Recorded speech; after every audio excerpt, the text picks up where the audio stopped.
Hey everybody, what's up? This is Retrokid Reviews, showing I think more posters than I usually would for my set.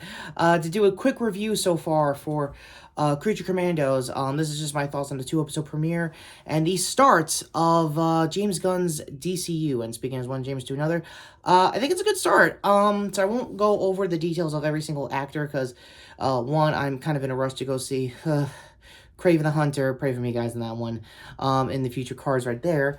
And with that being said, yeah, it's a pretty decent reveal of how they're gonna handle Rick Flag after his so-so death in James Gunn's Justice League. Go to my review of that back in the day. And with that being said, oh wait, I didn't review it, my bad. Yeah, a little bit of context, Frank Grillo's gonna be playing his, dad later in life, and I guess, if I had the, figures right now, Old Me, or Outback, from, the G.I. Joe line will pretty much represent that, so go to my previous review on Cable, if you want to get the sizes comparisons of that. So, plot of it is basically, Transylvanian inspired, essentially, with the creature commanders themselves. The favorite so far in me is G.I. Robot, I think played by Alan Tudyk or Scott Gunn, James's, brother, so my bad in advance, I got either wrong. For the rest of the cast, it's actually just a who's who of, like, Transylvanian style, old school Universal monsters, but with, like, copyright legalities of DC Universe alumni. None could be said better than Bride. I forgot who's playing her, but she had the most focus, I think, in last week's episodes.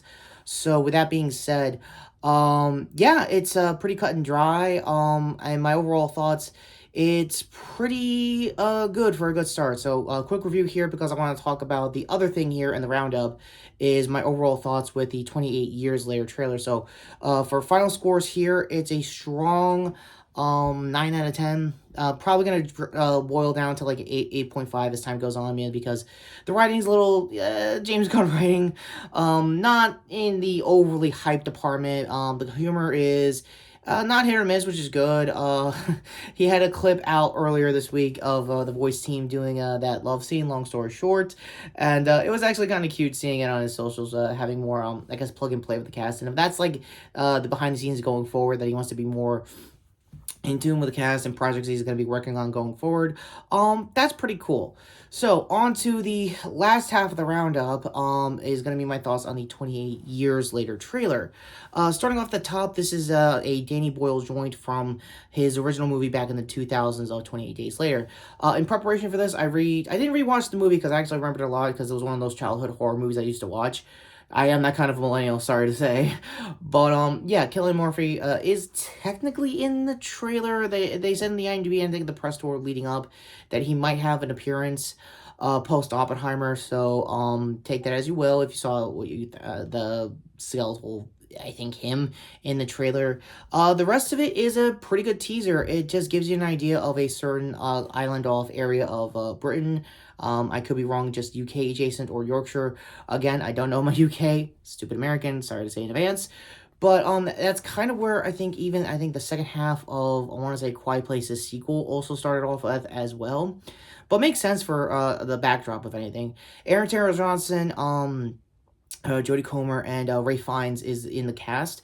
The one out of the three I'm more interested in figuring out who is Fiennes' character, because I feel like he's got a lot going on. For what we've now known in the news after the trailer is that they were going to be doing they did a double booked filming. Essentially, they filmed two movies back to back. That's usually been the case for a lot of ending of like trilogies, or even like I think MCU's case with Infinity War and Endgame.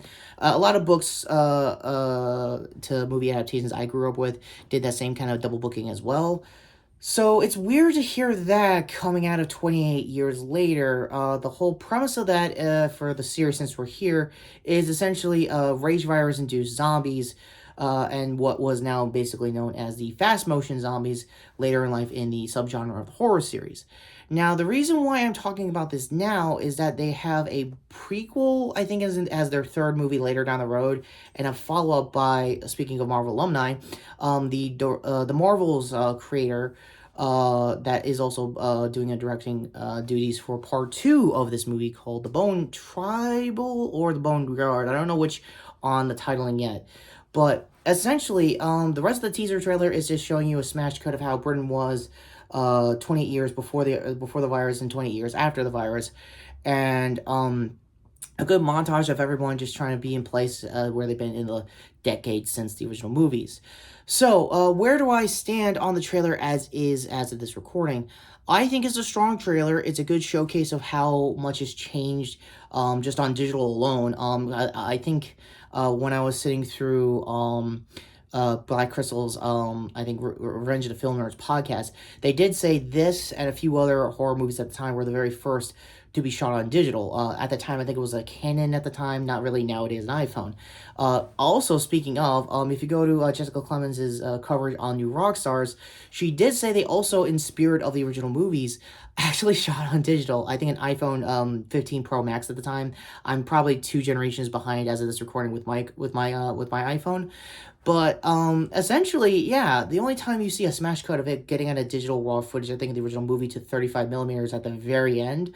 So again, I could go all day talking like a retro review of the original series, but my overall thoughts of the trailer as is, it's a strong start. The movie's coming out in January, it's not in January, June of next year, so I'll talk more about it, and I'll probably talk about a lot of retro reviews of 28 days and weeks leading up to it, and more of my final thoughts of Danny Boyle coming back to us after so many years. It's surprising, to say the least, and a very strong start for the marketing, if anything else.